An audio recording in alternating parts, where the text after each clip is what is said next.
Ruto's 100 days was a very well known issue that in every candidate's manifest, everyone had his items on his agenda to achieve within first 100 days. But if you can remember me very well, as both local and international labor leader, I did warn Kenyans even before the elections that it would not be easy for us to go back where we were economically because of what has happened or what is happening currently in Europe. The war between Russia and Ukraine has devastated global economies. Not only the African continent, it has spilled over almost everywhere on the globe. And it is not easy for any country within the globe to claim that you can create a wonderful big change or put some mechanism in place that can spur economic growth for that particular country. I came from Egypt the day before yesterday in Doha, Qatar. Let me tell you, I didn't know, and I'm not a scientist, that there can be an electricity rationing in Central Europe, because most of the European countries are using nuclear energy. But when I inquired, I was told energy also is powered or energized by using the gas, the normal gas that we also need here in Africa.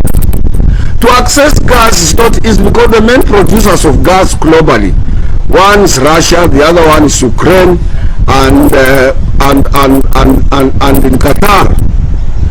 So this, if we don't have enough supplies of gas, we don't have enough supply of grain, which used to come from Ukraine and Russia, then the European countries are affected. The problems of the economic growth in the developed world spills over to this continent. When it comes to this continent, Kenya is not isolated. Kenya is part of the global economy. So we have been hit hard. Issues of energy, issues of petrol, issues of what? And the other thing where I want President William Ruto's administration to address is production of electricity. Issue related to our electricity. For the if electricity continues to be, I can only give a suggestion, and I've been giving a suggestion. Kenya government must disregard the private power producers or private partnership in electricity. These private companies that are producing electricity to support Kenya Power. Kenya Power should be given sole responsibility of generating electricity, and electricity will go down. It has become expensive because of these other parties that are involved in. Some are providing just air and charging billions and billions of money. So some measures must be put in place to tame unnecessary spillage of whatever we are trying to save. To do so, the Ruto administration will be required to put some tough measures in place to tame unscrupulous employers, unscrupulous businessmen, and unscrupulous tenderpreneurs who are tendering to things that do not exist and want a lot of money from taxpayers. So Kenya government is not exceptional. As I said earlier on, that let's give William Ruto more than 100 days to see whether he can put some mechanism or some policies in place that will generate those wanting areas of economic growth. Why do I say so? Immediately after elections, some people went to court and annulled the appointment of permanent that government, that it has either failed to grow economy or something like that. It is still too early, and Kenyans must be prepared to suffer for some more days, more than 6 months or even a year, if proper mechanism will be put in place. We as workers, we are worried because we have already eroded our purchasing power. We are not in a position to buy anything. This will be a very dark Christmas for most of workers, because most of employers have not paid their workers their salaries prior to Christmas, prior to the new year. And why? Is because of the inability to pay. Most of companies are not able to pay, and even if they paid, the current wage income or wage incomes to our people cannot be able to build those direct and indirect family requirements. So I want just to sympathize, because if you cannot be able to change, you are not in a position to make a difference.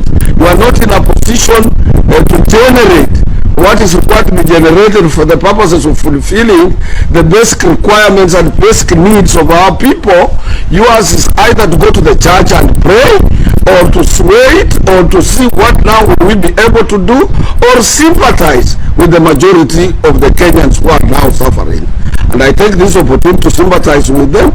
I take this opportunity as well to sympathize with Ruto's administration, because there are some other things which are out of his reach. Like difficult, let me say, the realistic period for this government to put some mechanism in place right now, it will start after 2 years. Because right now, most of the Ruto administration, what they are doing, they are putting a lot of things on experimental basis. They are going to connect themselves with the county governments. If they are to succeed, they must make sure that county governments are given sufficient money, they get their money in time, and they are also checked, and they have sound economic policies and infrastructural development plans. This, if you connect the county government to national government with the support from the central government, because what goes to county government is only 15% out of the total budget allocation of the Kenya government. So the remaining more than 85% must also be released to supplement to what we normally give our counties. So to me, Ruto administration should be charged after 2 years, is when we will put some policies in place that can grow this economy.